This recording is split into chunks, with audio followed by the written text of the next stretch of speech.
Hello, everyone. Hopefully, everyone is having a great new year. Welcome to Ad America. My name is James, one of the e-guides here at Ad America, and we welcome audience members joining us online. We hope that you're doing well and staying safe. Ad America is the United States Embassy's American Center, and our mission is to provide a space for young Indonesians to learn more about the United States. In this episode, we will be having Welcoming 2022 Physical Health, Mind, and Body, our most powerful allies. But before we begin, let's break the ice with a little game. True or false, physical activity improves brain health. Stay tuned until the end of this program because we'll be giving a live shout out to whoever can answer correctly on our social medias. Other than that, don't forget to take a selfie and tag at America's Instagram account.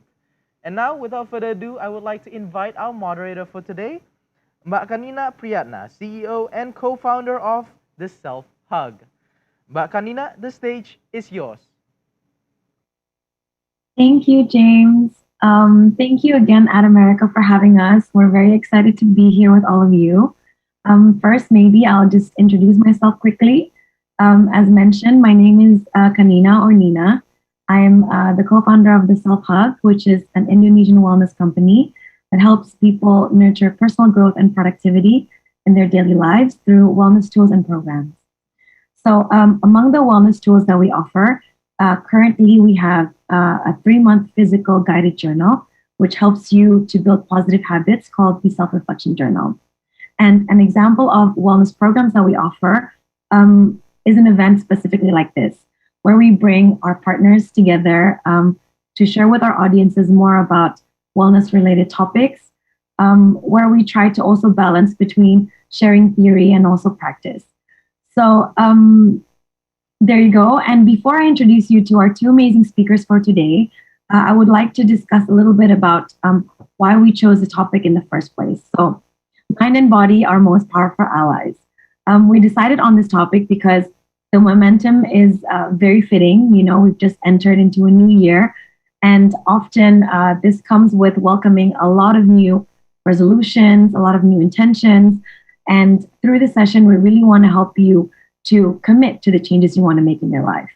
And so, specifically in relation to physical health. So, let's get started. First, I would like to introduce Kat, who is here with us, Kat Matias. Kat is a yoga teacher and also fitness instructor. She is a New Yorker at heart, but she's now based in Bali, and she lives there with her beautiful family and dogs. Hi, Kat. Hi, everyone. Thank you for the intro. It's very fitting. Nice to see you again. And we also have Tiwi here, who is a nutrition and fitness coach. And so she will be able to answer all of our questions in regards to nutrition and how we can start living and eating more healthy, guys. So let's get started. We have prepared already a series of questions for our panels.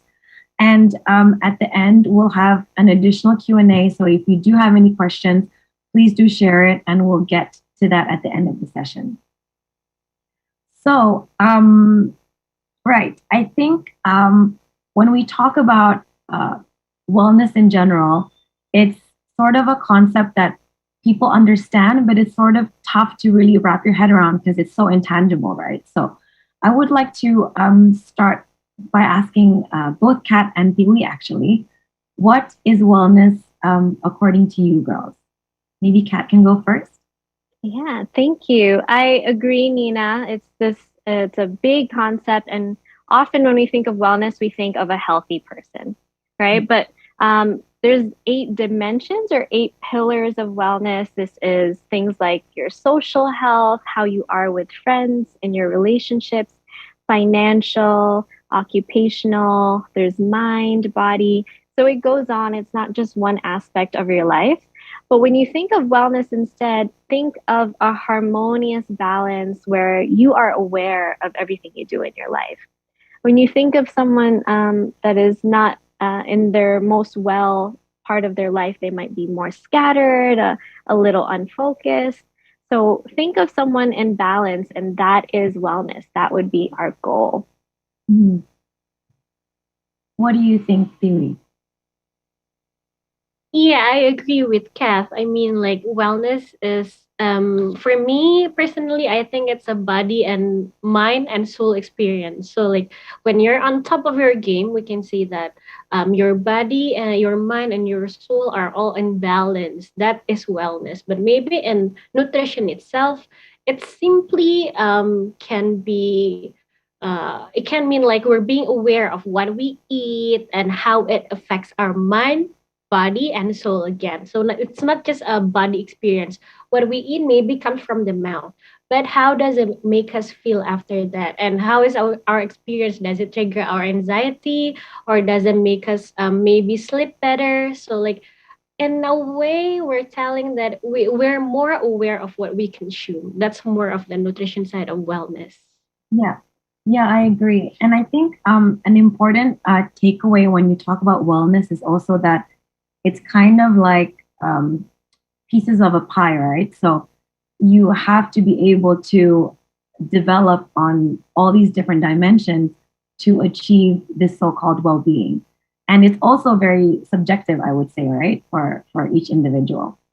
And okay, so for both Kat and Thilu, why do you think, or why do you believe that nutritional wellness and physical wellness is something that people need to start focusing on? Why is it important? Mm, this is a great question. I shared a quote in my yoga class earlier this week, and I think it resonates exactly with this. So it's a quote by Bill Murray, and he says, "The more relaxed you are, the better you are at everything. The better you are with your loved ones, the better you are with your enemies, the better you are with your job, and the better you are with yourself." So the word relaxed here, yes, when we're doing yoga, we want to relax, right? And at the end of class, it's kind of like that's when you're at your highest frequency, you're at your best self. But if we change the word relax to aware, right? If um, you're more aware, you have more clarity, or you can focus on tasks. You are more present with your family, with your loved ones, at your job. So I think that's why wellness is important. You want to function at your highest self and um, be clear in really everything you do in life. Yeah, I love. Yeah. Yeah, go ahead. Okay, yeah, I agree with Kat. I mean, like, when we are being our best self, it means that, as what Kat said, that we're being the best self, not to just ourselves, but also to our family, to our friends, and I think it's a ripple. I guess that's the best thing about being our best self. It's a ripple. So I think if you see the bigger picture, like if everyone is in balance, it means like we will have just a little bit of stress. We will not be like there will be less anxiety in this world, less hate, and just more love. That's as simple as that. I mean the outcome. Yeah. So I love how you both said it. I think, yeah, wellness is important because you do want to be more present. You do want to be more aware. You want to have more intentional, um, connections as well. And so, yeah, I think our audience would love to hear more how they can implement this in their daily life. And when we do talk about physical wellness and nutritional wellness, it's difficult to do so without talking about the context in which we're in, right? Which is the pandemic. And so maybe an interesting question would be how can how can we balance our physical and mental health during this pandemic? What would be, let's say, some of your thoughts on that, Kat? I would say a good way is to create a plan. You can start with journaling your goals for the day, and this is going to help set you up to just know how you're feeling. So, when you set your goals for the day, it'll ripple into setting goals for the month, into the rest of the year. But before that, I think it's important to get detailed with what you want to achieve, not just in tasks, but also how you want to feel. So let's say you haven't moved your body in a while, right? Everyone's working from home or sitting down. If you feel in your body you haven't moved, that's a good way to balance the body. start moving, do a 10-minute yoga YouTube class, um, call a friend, go for a walk. If you feel like for mental health, if you haven't spoken to your family or someone you love, it's time to give them a call. So I think just writing down how you feel helps you to figure out what you need next and how to get that more positivity rippling into the rest of your day. Yeah. What about you, Tiwi? Yeah, I agree again, but then I would say just create small attainable goals instead of creating major ones. Because as I said, what I learned from myself, from my experience, and from the people around me experience that if you create like big goals in the beginning of the year, mostly you will fall off at least in March or in April because you're creating a big goals to change habits that you have created your whole life in just a year. That's very, very impossible. That's almost impossible. Or maybe it will not last. So, what I would suggest is for you to create just a little bit of better habits every day. Just aim for 1% better every day. Because if you're doing 1% better every day and you're doing it at least just for 100 days a year, not 365 days, but only 100 days, in a year you're gonna get 100% better Yeah. next year. So I think that's how you started. Yeah. So I think if I can rephrase that, I think it's also important to focus on making small progress, right? Instead of reaching like the full perfection in like one go. And this really aligns with the self hug as well, because what we try and convey is also that, you can make changes to your lifestyle, but you do so through like small daily habits, right? And so, yeah, I think that's really interesting. Okay. And so, I would like to learn a little bit more about nutritional wellness from Thiwi. Um, what do you think are some of the biggest misconceptions when, in relation to nutritious food or healthy lifestyle or healthy living? Okay. So people would be like confused like healthy eating means they cannot eat the bad stuff ever. It's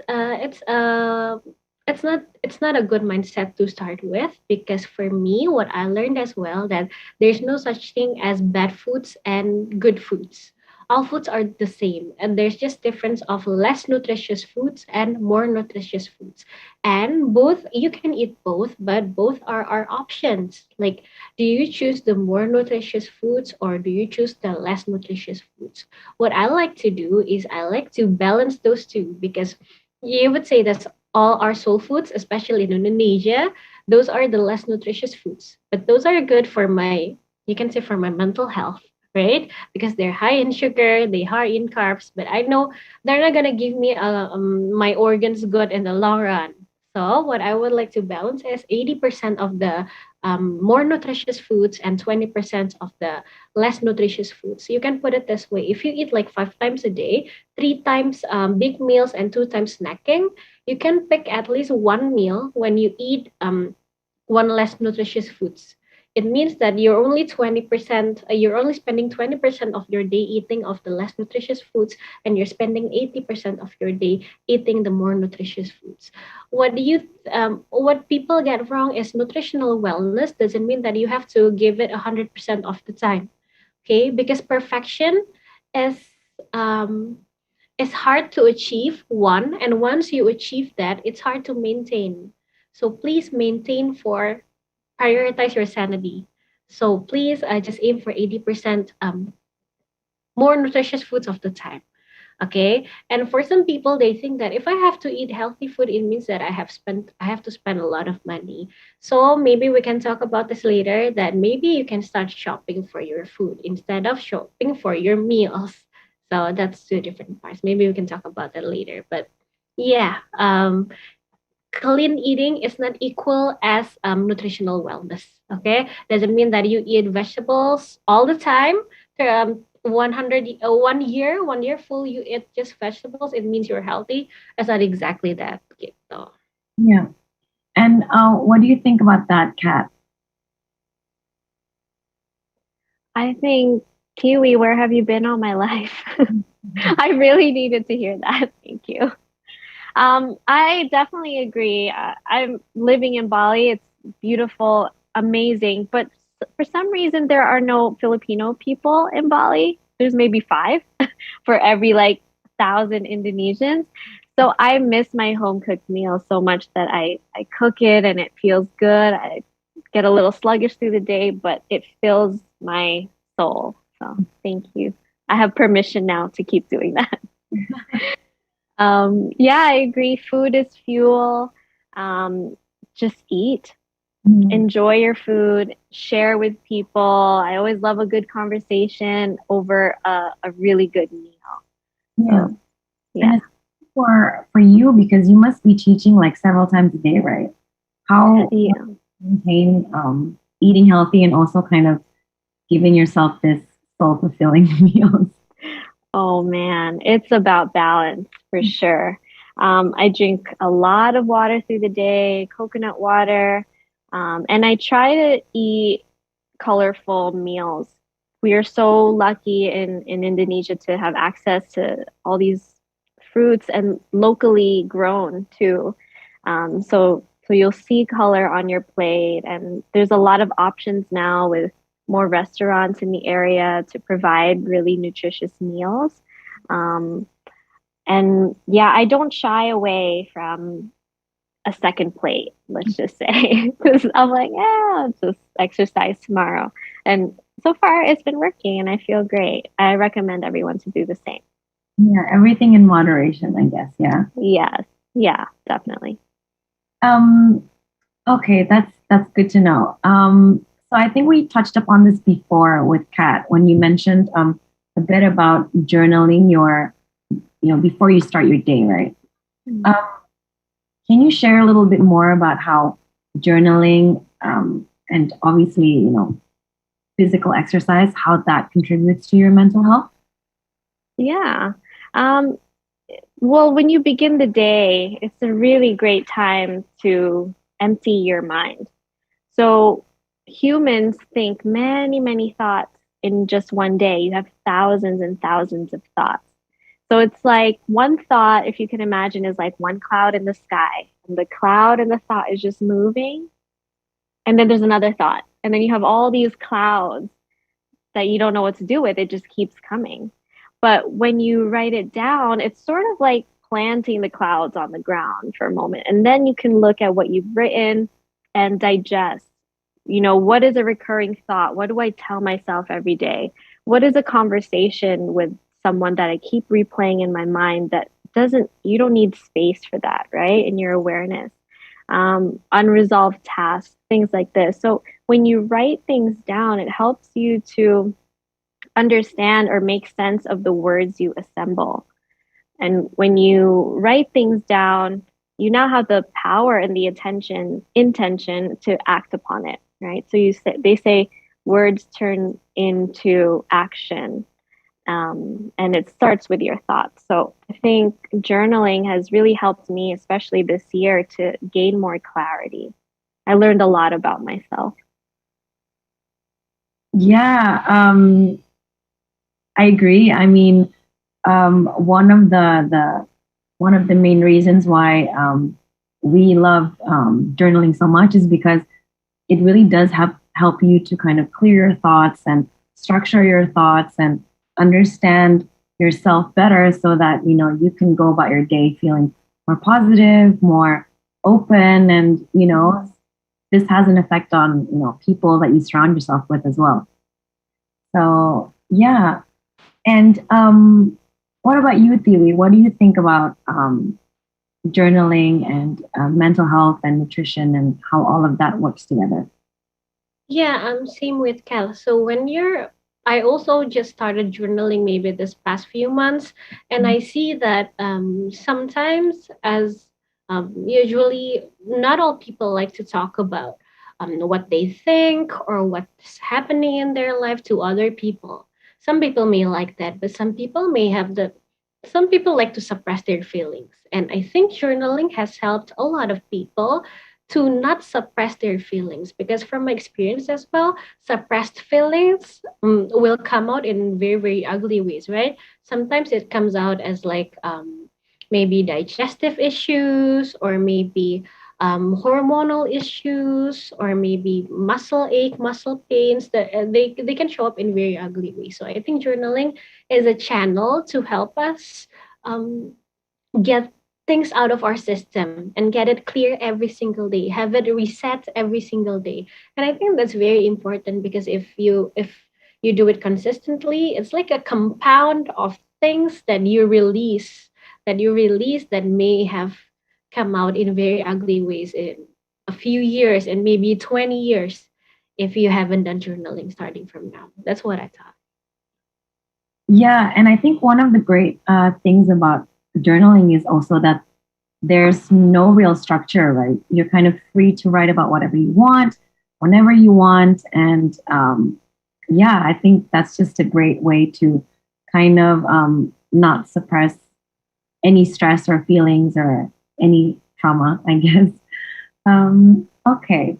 And right, so we discussed a little bit already about nutritious food, right? And Thiwi, you mentioned that there's not bad or good food, there's just less nutritious and more nutritious foods. So, again, in the context of a pandemic, how would you suggest for people to be able to maintain a healthy diet? Because you mentioned start by buying your ingredients instead of your meals. And what other things would you recommend? Okay, I would start with shopping your ingredients, but mostly the most important thing about living in Indonesia, that um, if you eat at restaurants, they only give you, at least from your plate, it's only like 30 to 50% protein, and the rest is carbs and fats.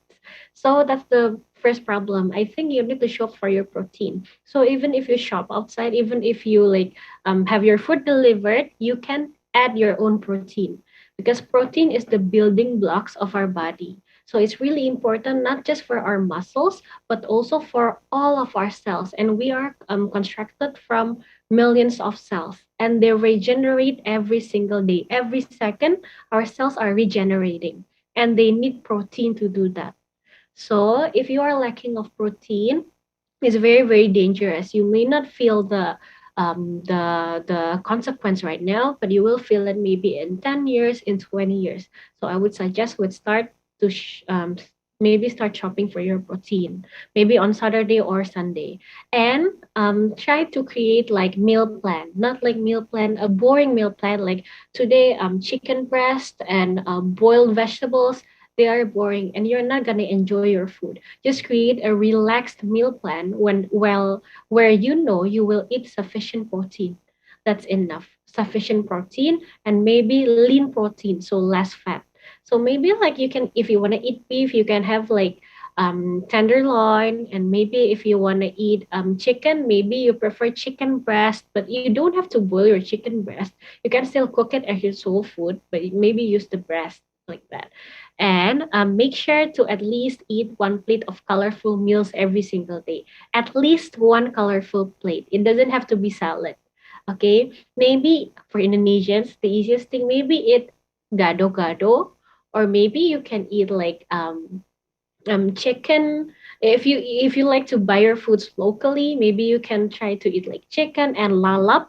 Lalap is also colorful. I mean, it's green, so you can have that. It's also cheap. And the last step is to stock up on fruits always. So I always say it like this: when you stock up, it will become a habit. So if you stock up on snacks, maybe like chips, it will be your habit because it's the closest thing available, right? So you will grab whatever is nearest to you. So if you stock up on protein, if you stock up on fruits, you would just have consumed that. You would just prefer to consume that instead of having foods or snacks delivered. So that's my tip. Yeah, I mean, now I'm just thinking from experience. I think the days where I do have fruit available, then I eat them till it's finished. But if I do have chips, then I also eat that till it's finished. So, yeah, it's all about just stocking up on all the right foods. Yeah. Um, okay, and so Thiwi shared a little bit already about how we can maintain a healthy diet during the pandemic, right? So, buying your own protein, stocking up on healthy fruits and snacks. I would like to ask Kat, in terms of physical exercise, I feel like people get really intimidated when you talk about sports and physical exercise. What do you recommend for people to do at home? What kind of activities there? Yeah. Well, it depends how your body's feeling, right? If you're feeling tight in your body, you don't stretch at all, you will know if you don't stretch at all, it's time for a 10-minute, really quick stretch. And a full class can be intimidating. For example, yoga. You know, if you have a yoga teacher and they speak in Sanskrit, so they're saying ancient Indian names, you know, you become small. Sometimes you want to be in the back of the room and just watch everyone and see what they're doing. This is great. It's great to get out of your comfort zone because eventually, the more you do it, like any habit, you'll learn. And yeah, I think that's a great way to start. But my tip is to do your research. You can connect with so many different styles of movement and teachers, but the key is to find the one that's going to keep you coming back. If you had, let's say this happens all the time, right? We have a yoga class and you wouldn't resonate with the teacher, so we just don't go at all. And we say, oh, yoga's not for me. But that's not giving yoga or any class a really good chance. So I say do your research, try something once, twice if you like it, three times just to make sure. That's my motto. Yeah, definitely. I actually remember going to my first yoga class and I was completely unprepared. Didn't know it was an advanced class, so that threw me off for a few years. But I think once I tried it again, I gave it a couple more tries, then you do really feel the benefit of it, actually. Yeah, Uh, yeah, that's true. yeah, well, in relation to that, maybe Kat, you can share a bit about yoga as a practice itself. Like, why do you love it, and what are the actual benefits of yoga? Yeah. When I had my first like aha moment, I did yoga on my high school floor. No yoga mat, nothing. And I was just doing it was probably an after school class, free. I didn't know what I was getting into, but when the teacher said, you know, our eyes are closed, we're listening to our bodies, and she said, move your breath where you feel like you need it in your body. And my mind just went shoo, and I saw my body. I felt something like deeper inside my skin. And I was like, whoa, this is what it feels like to be connected with your breath, to be present. I never felt anything like it. So the next 10 years was my journey. Oh, I want to feel that again. Who do I go to? So I would go through New York City, go through all these states and explore. So I love yoga for that aspect.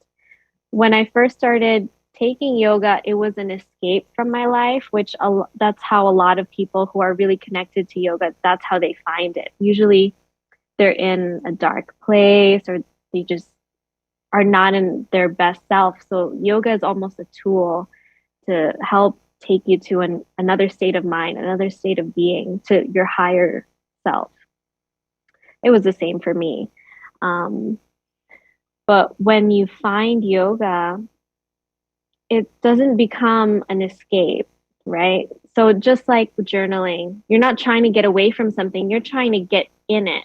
You want to dissect and see what the trauma is, see what makes you sad and evaluate and just decipher the messages that your body is telling you. So that's how yoga can be so deep.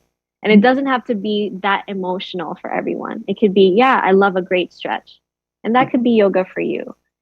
But for some people, it's far, far deeper and more emotionally charged than that.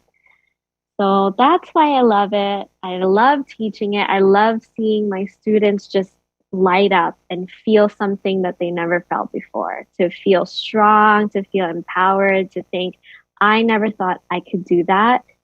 I Mm. can't believe I just did that. So I love it. Yeah. um, we'll get another snippet of your yoga a bit later, but Mhm. I think so far we've talked a lot about how us as individuals, right, would um, work towards our nutritional goals, our physical wellness goals. But how about for families? So for people with children, you do want to get them into eating healthy foods from a young age and exercising from a young age. How would you suggest for people to do that? Maybe we can start with Phoebe. Okay. I would say that, well, I don't have children yet, but I believe that children are the best imitators. When we talk about family, well, it consists of your parents or also your children, right?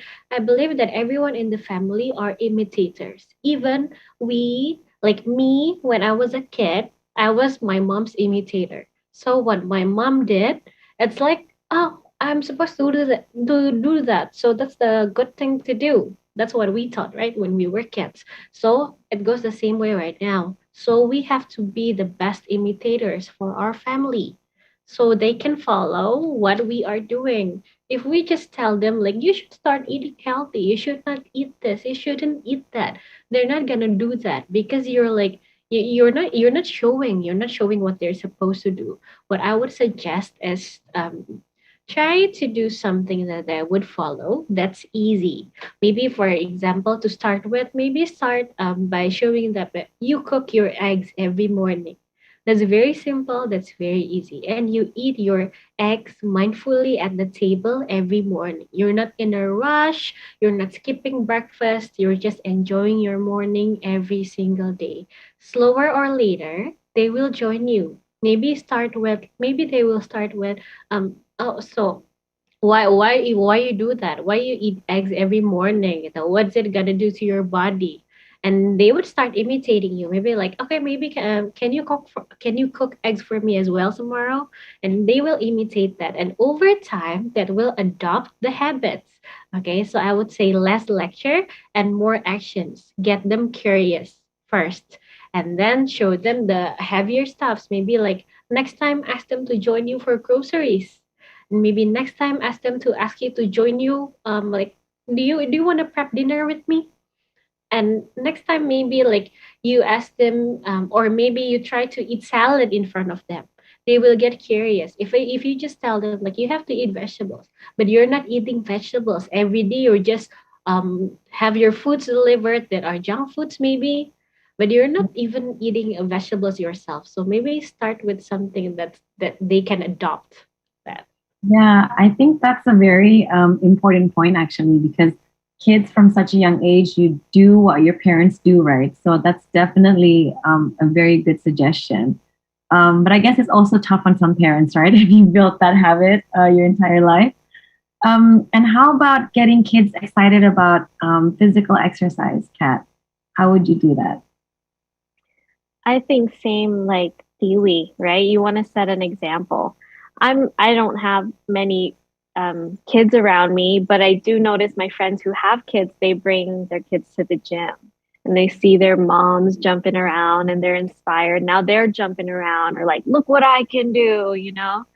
So it's an empowering way to show them that to be an example, to lead by example.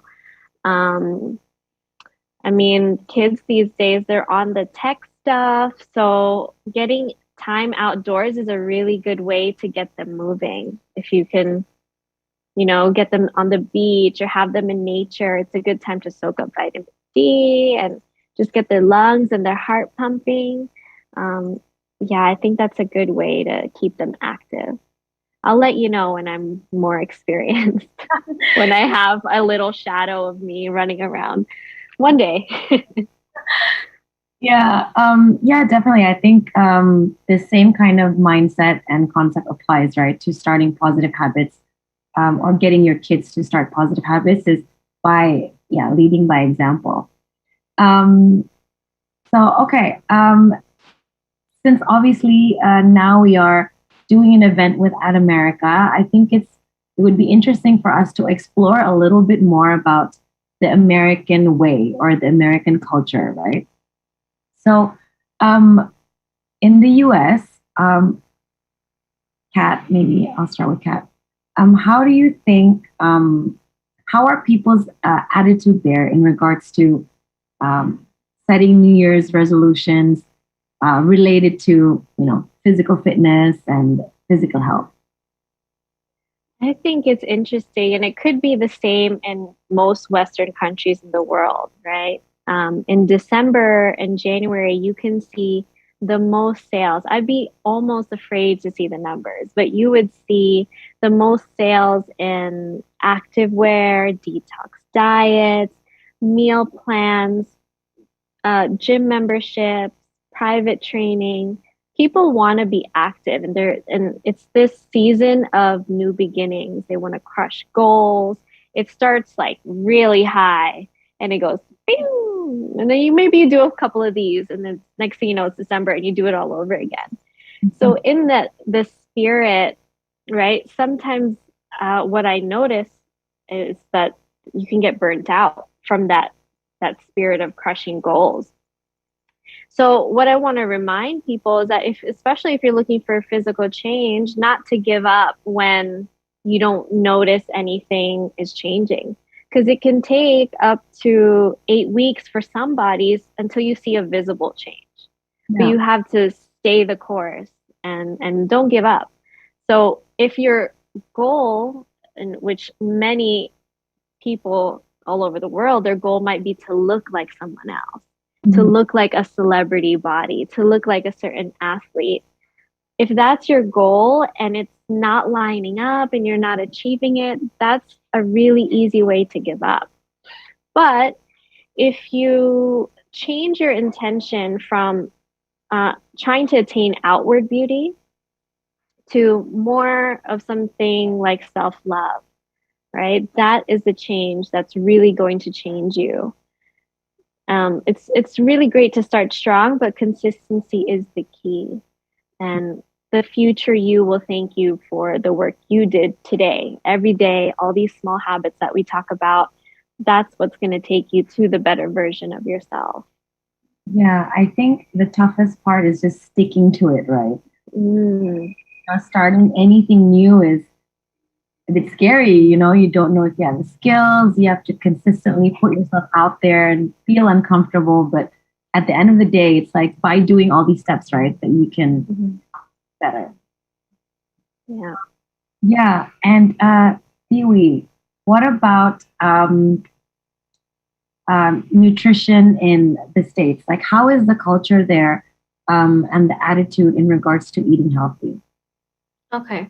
So, well, I used to live in the States only for 2 years, but all that during my stay there, what I could, my experience was that it was so easy, the access to get to junk food, but the access to go to healthy foods are quite a hassle. I mean, for as simple as deliveries, it's easier for you to deliver junk foods instead of healthier foods. The healthier foods, some foods that you have to maybe you have to take a walk or something, or maybe you have to get your car, or maybe you have to get on the bus to get the foods. But all the junk foods are everywhere. They are within your reach. So I think the first step to acknowledge that is, as Kat said, is to start from the inside. If your habits are driven by your love of yourself, you will start to create better habits. You will walk further to the groceries. You will walk to better restaurants. You will try to always strive for better options rather than the quick options or the near options. So, and also, it's not going to be easy because we are humans, and humans are creature of habits, right? So we are going to be more comfortable doing the habits that we have done our whole lives, right? And it is a new habit for us to walk to the groceries, or maybe for us to shop for the groceries for the foods that we're gonna eat rather than having takeouts. But I think, as Kat said, if we our future self will thank us for the small steps that we are doing today.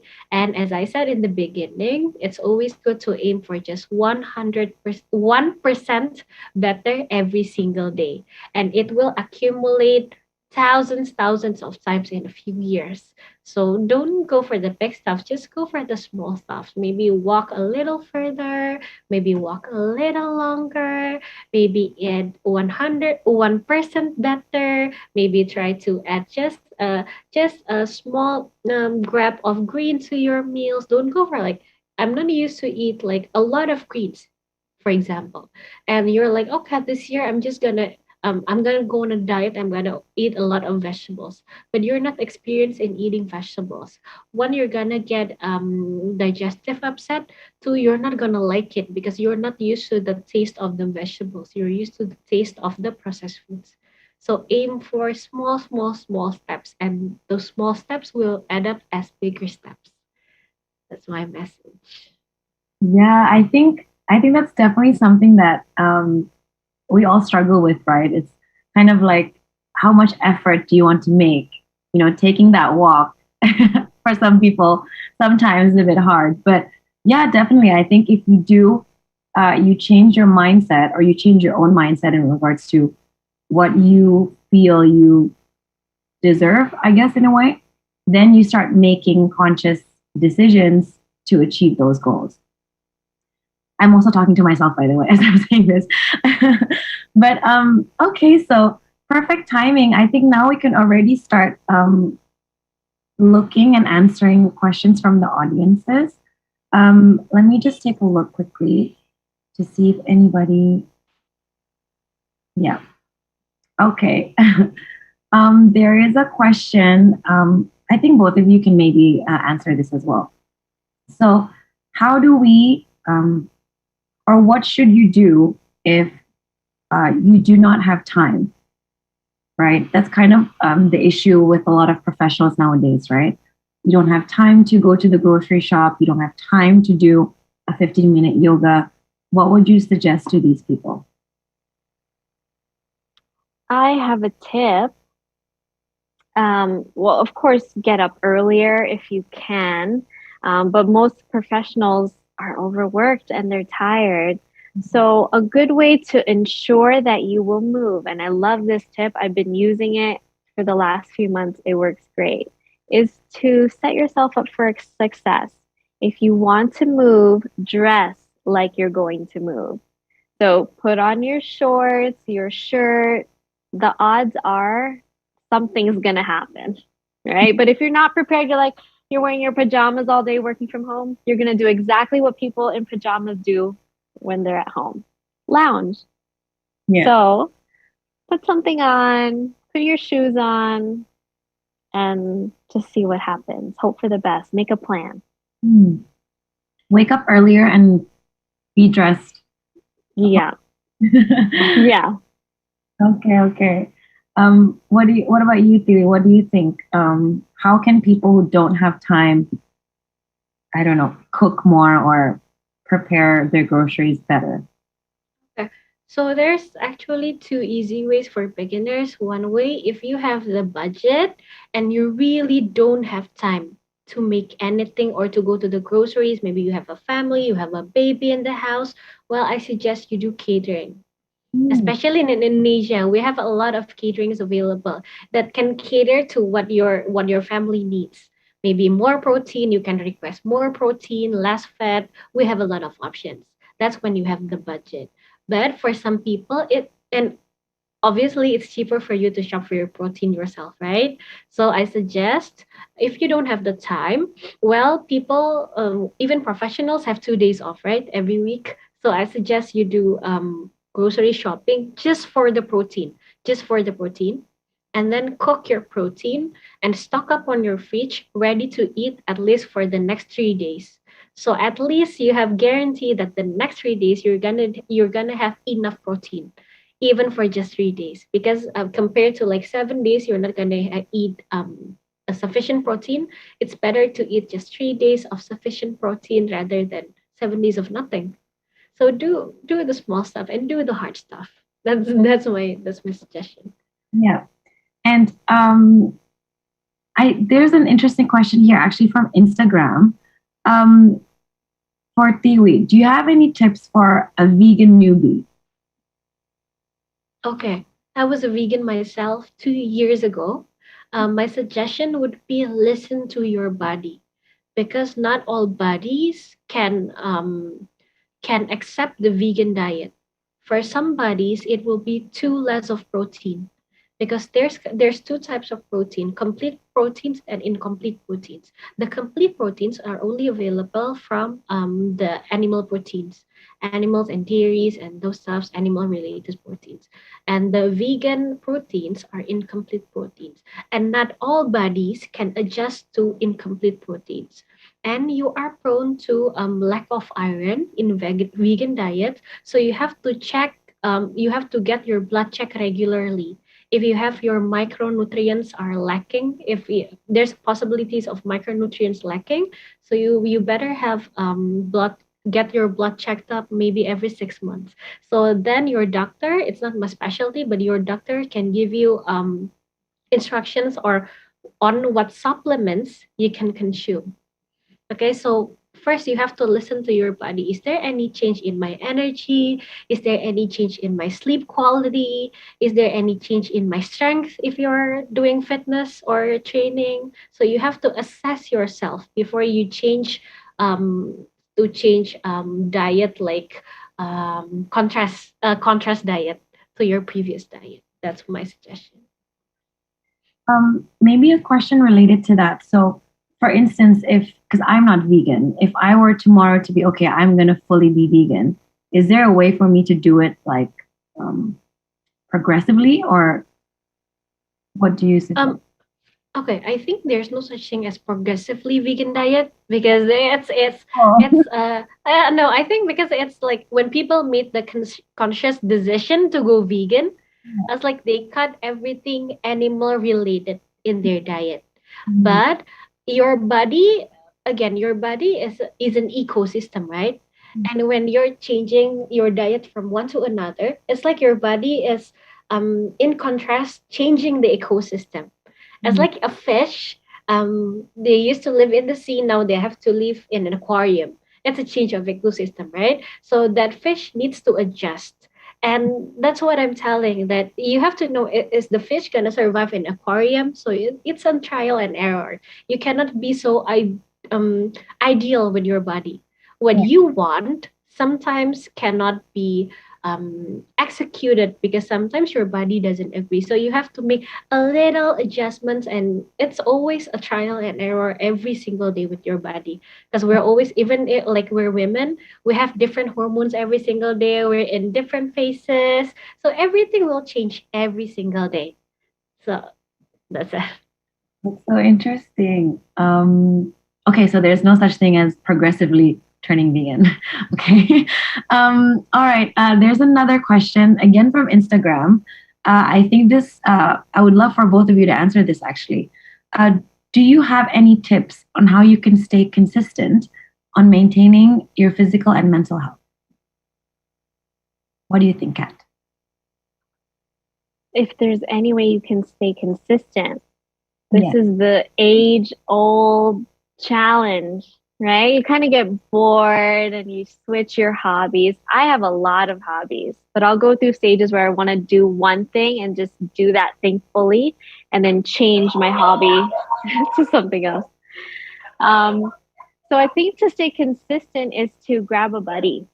Mm. So find someone who likes to move, also who's also curious and wants to move, and someone who will motivate you, because that's exactly what's been happening in my own life. I have a friend here who always has some fun idea. She's like, "Do you want to go for a walk?" And then we do this long walk when we only planned for something like 20 minutes. So she's my accountability partner. Today we did two back-to-back fitness classes because it was her idea. So thank you, Victoria. Thanks for that, wherever you are. Um, yeah, to stay consistent is a really good way to grab a buddy. Otherwise, connect again to your why. Why do you work out? Why do you exercise again in the first place? Is it for you? Is it for an outward, like, attainability goal?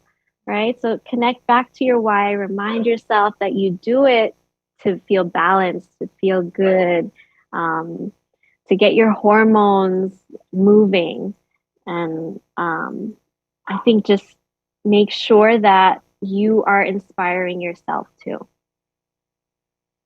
Okay. So get a buddy, yeah. I think that's a good point. Um, but I do agree with what you said after that. I feel like if you've kind of set the discipline yourself, it's much easier for you to wake up, 30 minutes earlier and put on your gym clothes and get yourself out the door, right? So it is all about the mindset as well, I guess. What do you think, Tiwi? Yeah, how would you suggest people can be more consistent in eating healthy, exercising, doing all these things? Okay, that's a good advice to get an accountability partner. Maybe another option is if you think you need an accountability partner that is more firm, maybe you can get professional help. Either it's a coach, a trainer, maybe someone professional. But I'm pretty sure when you pay for someone's service, you expect result, right? So you will be more accountable, and you're like they're giving you roadmaps. So if you're doing it yourself, you have to figure out where you're going, right? But when you get a professional, they're giving you a roadmap, then you just keep on following. So I think that's easier. And Mm. maybe if you want to get how to be consistent, maybe you can first of all, you have to start from self love. If you're doing it from other people, if you're doing it, okay, so if I'm going to eat healthy, I'm going to be skinnier, or maybe people are going to like me a lot more. It's not going to be sustainable. But if you're doing it for yourself and your future self, not your current self, if you're doing it for you in 20 years, you're gonna keep on doing that. You can imagine maybe you're seeing someone like older in the family, and you think like, oh, I want to be like her when I'm older. I want to age gracefully. You know that you have to keep on doing that because it's not given. It's something that you have to do. It's something that you have to work on. So maybe try to find an inspiration, someone or something that I want to be like that when I'm older. Yeah, that's a good point. That's a good point. Doing something for your future self. Yeah, awesome. Um, okay, I'm looking at another question here. This relates to wellness that we mentioned at the start of the what is it? The event actually. Um, what is your favorite wellness activity, ladies? I think mine is fairly obvious.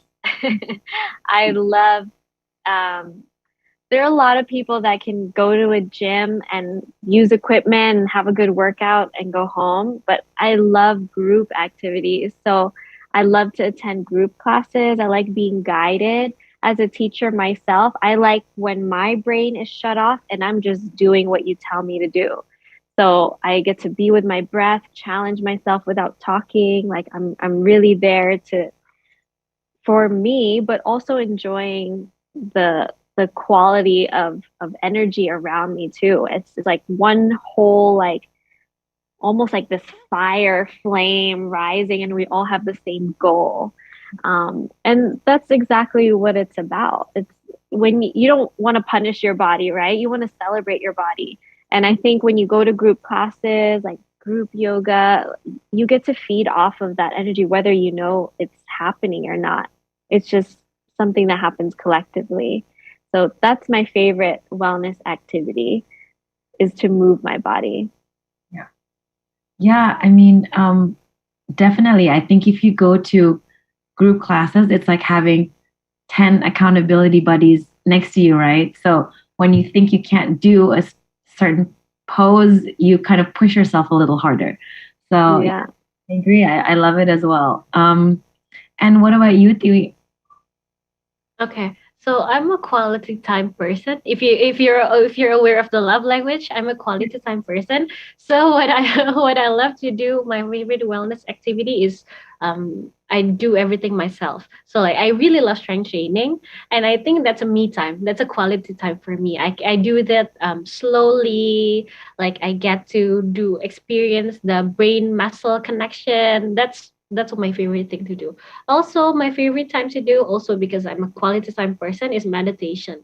Because I get to be with myself and I feel like I get to be anywhere that I want when I'm doing meditation because it depends on what I visualize, right? So I think that's my best, that's my favorite wellness activity, being with myself and being connected to myself. Yeah, that's so lovely. Do you meditate? Is there any like time of day that you prefer to meditate, or it's just whenever you have time? Every day I meditate in the morning and sometimes if I'm not too tired before bed. But so in the morning I always meditate and journal.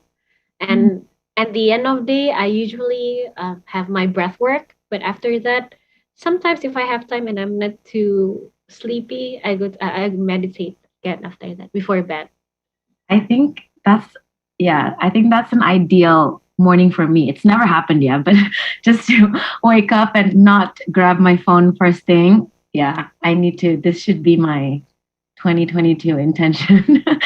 um, okay. Um, there's another question. I think for Tiwi, I think you mentioned this a little bit already before. How can we maintain a healthy diet on a strict budget? Okay. On a strict budget, obviously, if you cook your food, it's gonna be a lot cheaper. I did my math a while back that if you shop, for your food, for 3 meals a day, you can only spend 50,000 if you cook your meals. But if you're tight on a budget and you don't have time to cook, what's the best solution? You know, we live in Indonesia and there's a lot of warung, especially in Bali, because I lived in Bali a while back, only for 3 months, but it's really, really, really cheap to get your foods from the local warungs. Like one meal, it will only cost you 15 to 20K. So my suggestion is try to find your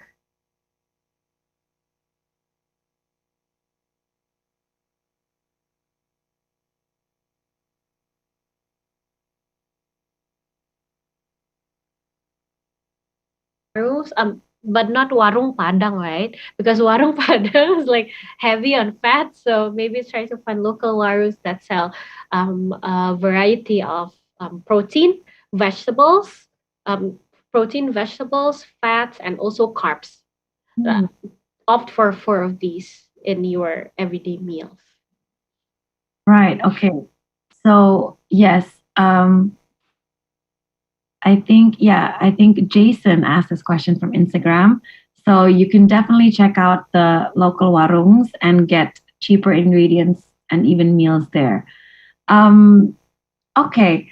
So maybe I want to ask Kat now about, I think, because Tiwi mentioned that eating healthy doesn't have to be expensive, right? And also starting your physical fitness journey doesn't have to be expensive either, because Mm. there are videos that you can access, there are courses you can join for free, I suppose.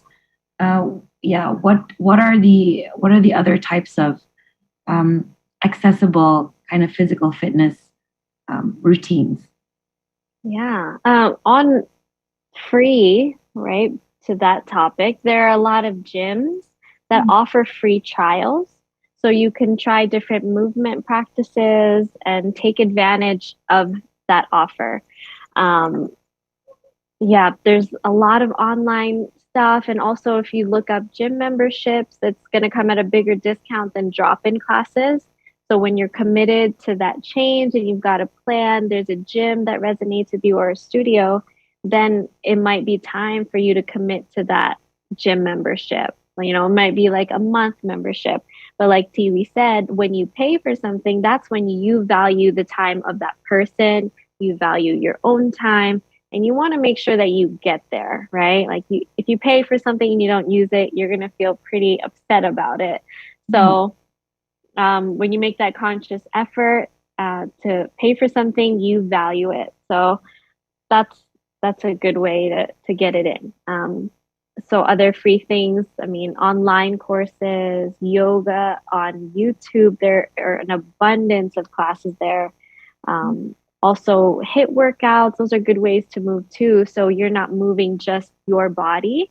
Some people may be looking for more resistance. So that might call for you to invest in light weights or dumbbells in your own home, so that now you have millions of videos that you can do online that uses dumbbells. So it's a small investment in yourself, but I think it's very, very much worth it. And you mentioned that so if you get these dumbbells, you can start doing I don't know, HIIT practices at home, right? And you also have yoga videos that are depending on the duration, right? It could be like a 5-minute stretch, a 10-minute stretch, a 30-minute stretch. So what are your tips for those who want to start practicing yoga at home alone without Yeah, I say just that. With everything we do, gradually. So you can start with a 10-minute class. And usually with these 10-minute classes, by the time it's over, you're like, oh, I have time for one more, or that felt really good. Let me search for another video that focuses on lower body, right? There's so many like workout specific videos. I do that all the time myself, actually. So I'll say, okay, well, my rice is cooking. I have to wait anyway. So let me do a 15-minute like bar workout, which is like light weights, high reps. And then I'm like, oh, well, I got to do my arms too. And then I'll compound all these workouts. Next thing you know, I've been working out for 1 hour. So it's a good way to distract yourself, right? These are all stackable things. So start small. Eventually, I hope and I think you'll love it enough to do a longer class. Yeah, I agree. And speaking about classes, since you've been practicing for over 10 years, yeah, Kat, now. Yeah, just about 10, yeah. Maybe now we can start the yoga asana practice that you've prepared. I think this is Sorry, what was that? I think this would be a good moment to start the practice. Okay, amazing. So for everyone, this is a beginner yoga flow that is just simply 20 minutes to get you out of your mind and into your bodies. So if you're home and you have a yoga mat, great. If you don't, roll out a towel. You can do this on the floor. This is very simple, but it's a great way for any beginners also to learn familiar shapes that you'll experience in future yoga classes along your yoga journey. So whenever you're ready, let's get comfortable and find our space. Maybe I'll give you guys a minute to get down on the floor. You can turn off your video camera if you like, or leave it on.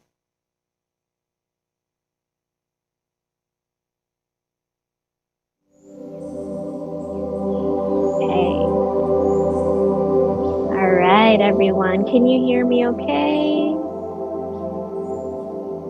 All right, let's get started. So come to a comfortable seat, cross-legged, and wiggle out your hips, roll out your shoulders, your neck, and really arrive wherever you are. You can do this from your couch,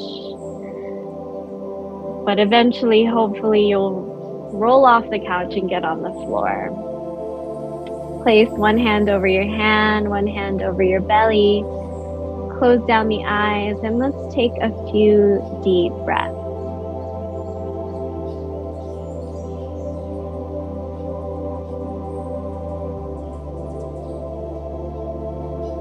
We'll take some deep breaths together. So exhale all breath out. And inhale to fill the belly like a balloon.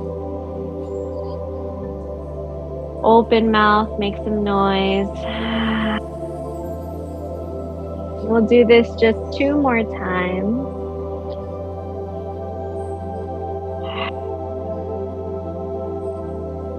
Fill up to your lungs and let the breath go. So beneath your hand and your heart are the 2 most subtle movements that happen in each moment of your life. So take a few more breaths to feel that space.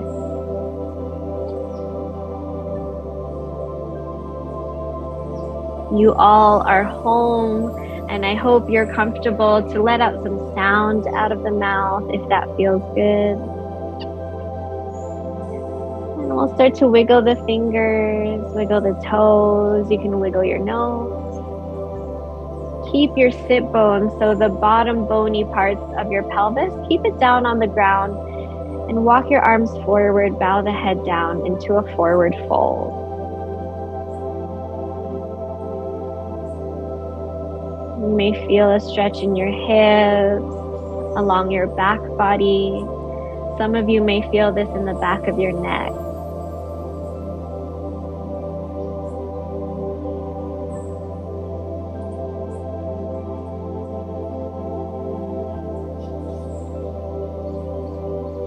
Let's keep our head heavy and use our palms. Feel the earth. And let's walk our hands back. We'll simply switch the crossing of our legs and we'll forward fold again. So we'll stretch. You may feel one dominant side of the hip stretch more than the other. So we're just here to balance it out. Big breaths in and big breaths out.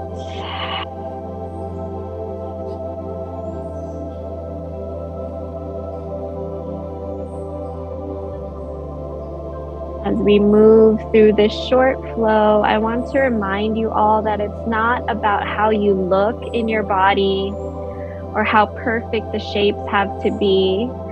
Let this practice simply feel good. Let's walk our hands back to a tall spine, and you can mirror me here.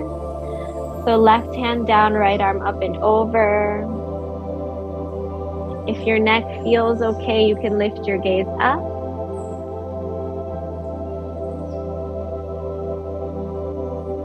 Inhale as you rise, and exhale, side bend, other side.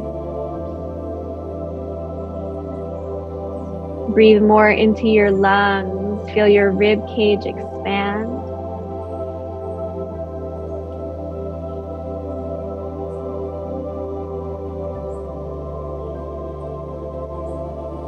And then inhale to rise.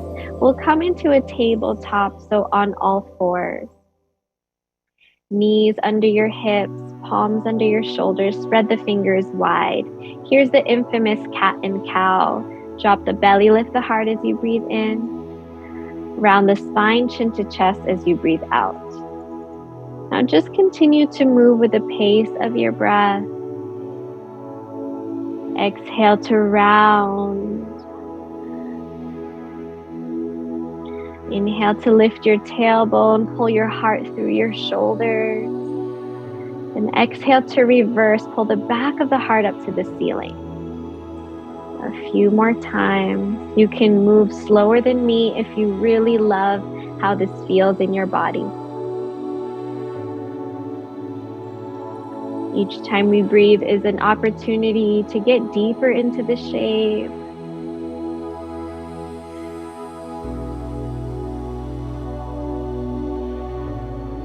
Beautiful. I'm imagining you all in the same room with me. Good. Come to a neutral spine. Walk the palms a palm's distance forward. Let's go into downward facing dog. Hips lift up and back. And start to pedal out the knees. Shake out the head. You can even flutter the lips. Just to shake out any serious expressions you have on your face. Down dog is about a long spine, so press down through your hands and lift the right leg, bend the knee and open the hips. We'll circle the right knee, 3 big circles, to feel the range of your right hip.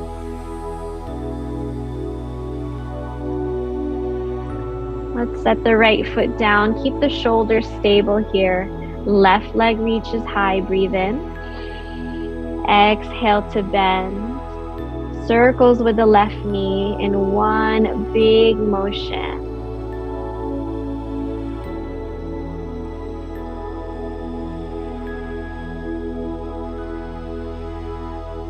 Great. Set the foot down. And we'll roll forward into a strong plank position. Squeeze everything. Squeeze your glutes, your legs, your core. And bring your gaze slightly forward towards the top edge of where your mat would be in case you don't have a mat. I want you to press the ground away and resist gravity. And if you get a little bit shaky, good job, you're doing it right. Downward facing dog. Tiny steps forward with your feet all the way up to your hands. Take your time. If you need to come onto fingertips, don't sweat it. Let's meet at the top of the mat. Good. Take a big bend in the knees. The more you bend the knees, the juicier this will feel for your lower back. Go ahead and hang, sway. And we'll inhale to a halfway lift. Exhale back down to fold. So we're going to start to move with the breath. Our shapes are going to get a little bit bigger. Halfway lift, crown forward, hips back. Exhale back down to fold. So let the rhythm of your breath guide you deeper into your shapes. One more halfway lift and let's prepare here. Big step with the left foot back behind you, lunge. This is called Anjaneyasana. Your back knee comes down, your hands rise up to sky. Stretch your fingers up to the ceiling and imagine you're being pulled up by a string on your hands and your crown. Take another breath in and then exhale, hands down. Let's glide the hips back. Flex the right foot and send your hips back with a soft bend in the knee. We'll move with the breath again. So it's an exhale to empty hips back. Inhale, rebend, come forward. Exhale, hips back. Inhale, rebend. One more time to come back. And new shape, left hand down, right hand lifts into a twisted lunge. You can keep the back knee down or lift it if you want a little bit more. Breathe more expansion into your lungs. And then we'll just switch sides. Step your left foot forward, halfway lift. And we'll exhale to step the right foot way back long behind us. So our goal here is just to juice up the hips and find balance on both sides of the body. Big breath in, stretch long and tall. Exhale as the hand lands. And then the hips glide back. This shape is called Ardha Hanuman. Hanuman, as most of you know, is the monkey god, right? This is a half split. So let's move with the breath. Inhale, come forward. Exhale, come back. We'll do this 2 more times. And we call it Ardha Hanuman because there is a full Hanuman, and that is the full split. Don't worry, we don't have to do it today. Inhale, come forward again. And last time to roll it back. Come on forward for the twist. Right hand down, left hand lifts. Option back knee lifts. Big breath in. And how good does it feel to listen to your breath? Okay, a little different this time. Your hands walk inside. Turn your toes slightly in, heels slightly out. We're in a wide-legged forward fold. Let your hands fall wherever is comfortable for you. And we'll start to move from side to side with the breath again. Inhale to center.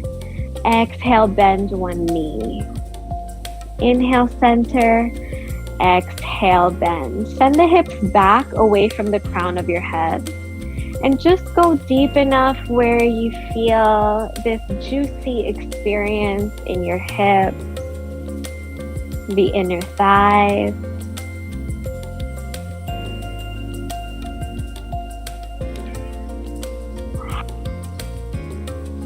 Awesome, guys. Here's a good stretch for all the home workers.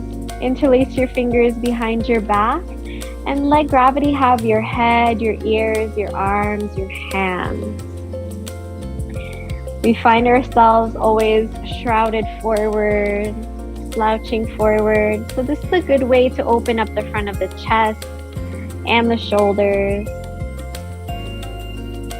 Bring your hands to your lower back and then all the way down to the ground. Turn towards the top of your mat and take a big step forward. Bend the knees a lot. And if you come down with a thump, it's all good. We're coming to a seat.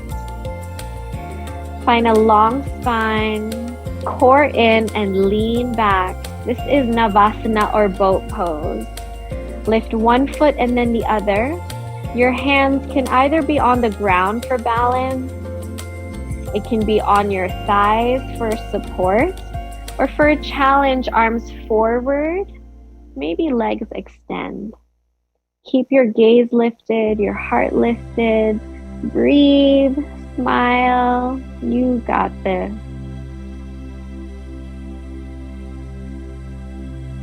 Bend the knees. Woo, that's me being proud of you guys. Roll all the way onto your back. Hug your right knee into your chest. Stretch your left leg long out in front of you. Roll your right ankle in both directions a few times. We're gonna slow things down. So start to slow down your breath. This is a reclined pigeon, right ankle over the top of your left thigh.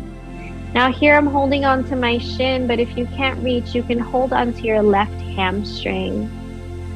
Your right arm is weaved through the triangle you created with your leg. Now as we slow things down, come back to the experience of your breath. Notice how this subtle experience, this ripple of breath happens in every single moment we're alive. Gently release, let's switch sides. Left knee hugs in, right leg long. Circle through the ankle, both ways.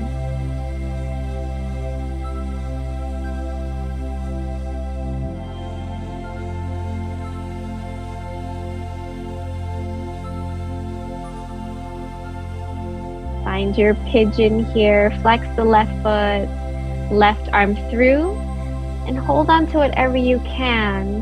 Now wiggle your jaw, unfurrow the eyebrows. You can swallow once to clear the back of your throat. And see how much more your throat can relax as you breathe.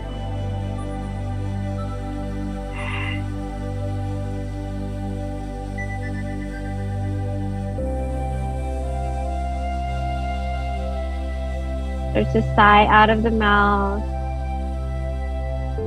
Release control of the breath. Just let the breath happen as you observe. Gently release. And however you like, let's drop the knees over to our left side. You can bring your legs together like an L shape. some of you who want more, maybe twist the leg once or twice. Grow heavy in your bones.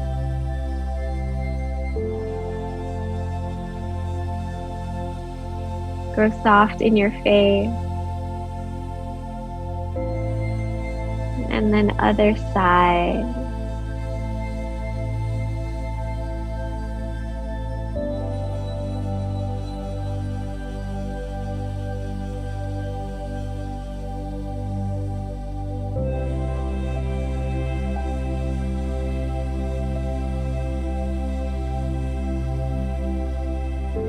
And another deep breath in. Open mouth. Lean on that same side. Take your time here and press your way up into a comfortable seat, just like how we began this practice.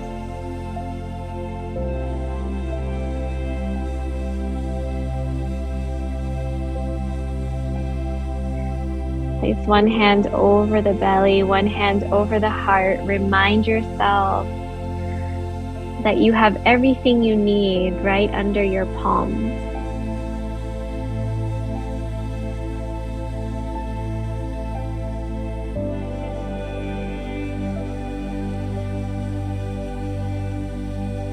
Remind yourself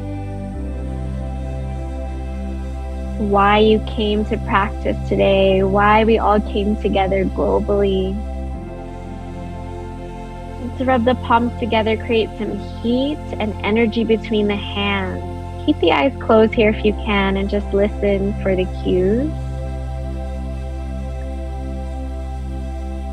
With the warmth in your palms, separate them and feel this subtle vibrational energy. Place your palms over your ears. And may you listen deeply to your inner wisdom.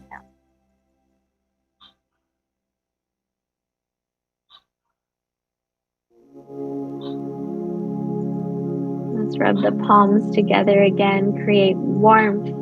This is a reminder that you create energy out of nothing. Place your palms over your eyes. Remind yourself that you can feel and trust more sometimes when your eyes are closed.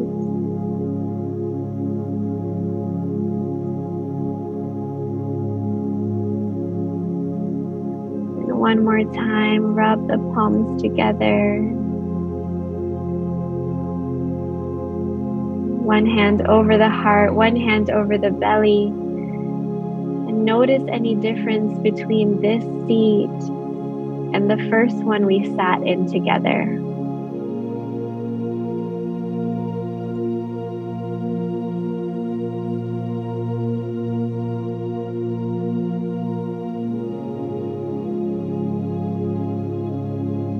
Let's take a deep breath in, everyone. Open mouth, make some noise. Bring the palms to a prayer. Thank you all for your presence. Thank you, Nina, Thiwi, the At America team, and the Self Hug family. Namaste.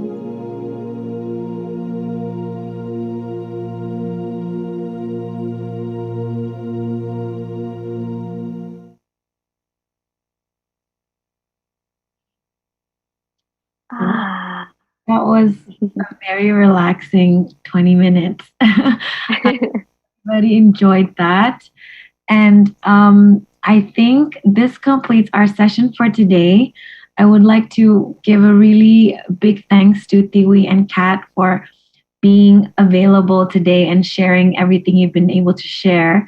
And again, thank you to the At America team for giving us the opportunity to share more about physical wellness and nutritional wellness. And we do have another session tomorrow on mental health. So we'd love to see you guys again tomorrow. Thank you so much. I'll hand it back to James. Thank you, everyone. Thank you so much to our speakers, Kak Kat and Kak Pratiwi, along with our moderator, Kak Kanina, for today's discussion. Earlier in the event, we asked audience members a question. That question is, true or false, physical activity improves brain health? And the correct answer to that is true. Some benefits to physical activity include a reduction in anxiety in adults and improved cognition capabilities for children between 6 to 13 years of age. Shout out goes to G Lung from Instagram for answering correctly. And thank you to everyone who has participated. Don't forget to tune in next time for another chance to get a shout out from us. Now you may be wondering, how could I develop an awesome idea for a place like this? It's very easy. All you need to do is go to our website at www.atamerica.or.id, select create a program and click collaborate with us. All event proposals coming to us will be reviewed and your event might be featured here soon. You can also subscribe to our newsletter for all our weekly updates. And that's it, folks. That wraps this episode. It's been fun, but we have to say goodbye for now. Follow our Twitter, Facebook, and Instagram at @ATAmerica for all our fun contents, event updates, and so much more. I'll see you guys next time. Again, my name is James, and goodbye.